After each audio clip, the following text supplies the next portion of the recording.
If you're a first responder, would you rather see your name somewhere on a leaderboard or know that you have the fitness to deal with any situation you might encounter in the line of duty? Well, obviously the answer is both.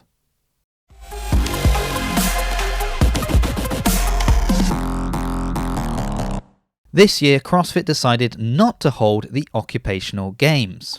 And after seeing that decision and the response from the community, well, Mayhem Nation stepped in to fill the void, and thus was born the Everyday Hero Games. And if we're unaware of what the occupational games were, well, it's basically what it says on the tin. It was based on occupation. It was for first responders, firefighters, police officers, military personnel, even educators, so that they had an opportunity to throw down and then they could see that they were the fifth fittest firefighter, for example. And the results for the decisions that have been made by CrossFit and Mayhem respectively is disappointment on the part of CrossFit. Have they abandoned this base or important part of their community?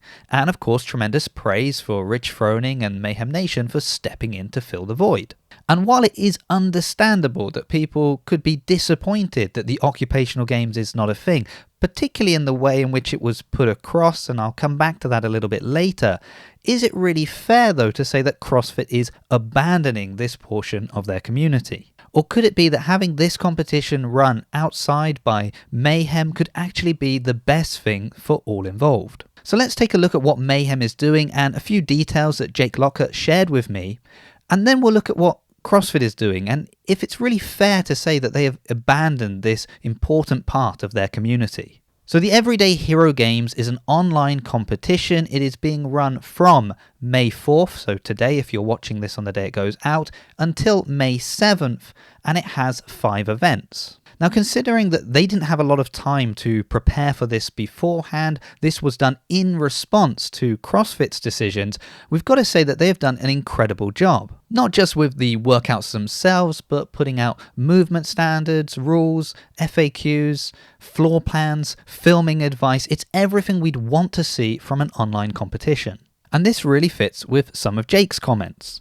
For example, he said that they are aiming to keep things as professional as possible and ensure that we accurately recognize the fittest from each occupation or division. And when you consider that the winner of each division is getting $1,000 and a Rogue barbell, that's good to hear. It's also interesting to hear what went into programming the workouts. Now, admittedly, this was told to me before the actual workouts were released, but now you can see them. But he said that Rich, Angelo, and himself programmed the workouts. So we wanted it to be lower skilled movements overall, so it properly reflects a lot of what these everyday heroes do on the job. Along with the idea, we also wanted to ensure the barrier to entry was low.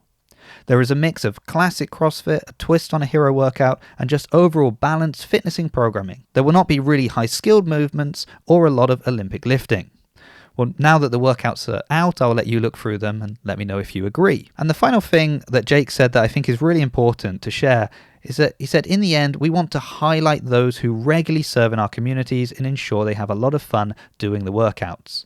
We will learn and improve to hopefully make it bigger and better next year. So it sounds like this is something that could be a regular thing, and if an organization like Mayhem is putting it on and you can be on their leaderboard and it's going to be bigger and better next year, is it really a problem if it's not CrossFit's leaderboard? Well, the problem is that for a lot of people, this is CrossFit forgetting their roots or turning their back on this portion of their community. But what's interesting is that potentially some of the same voices that are saying this can also be the same people that are saying that CrossFit needs to be more professional when it comes to the sports side of things. So a decision to take away resources from the occupational games so they could focus on improving elements of the CrossFit games does fit that narrative. Unfortunately, it wasn't communicated in the best way possible. Covered it. I think the important thing for us is making sure that we're putting our full focus and attention on the things that matter. And in some cases, being a little spread thin means that there's compromises. And so it's a big subject of conversation internally in our team on how we make sure that we're putting the right attention and effort towards the kind of central parts of the CrossFit Games season. So yes, this definitely wasn't the best choice of words, but if we focus in solely on the sport side of things, we have to admit that the CrossFit Games has more moving parts than the occupational games. And at the end of the day, the winner of the CrossFit Games is going to be a bigger deal in the community than the winner of the occupational games. But that doesn't mean that CrossFit does not view these people as an important, integral part of their community. For example, think about all the non-profit affiliates that are having their fees waived that are out of firehouses or police stations or military bases. And let's not forget that soldiers can actually take a selection of CrossFit courses for free through the Army Ignite program. And in an email exchange I had with someone at CrossFit, they pointed out a few other ways in a kind of broader manner that CrossFit is supporting this portion of their community.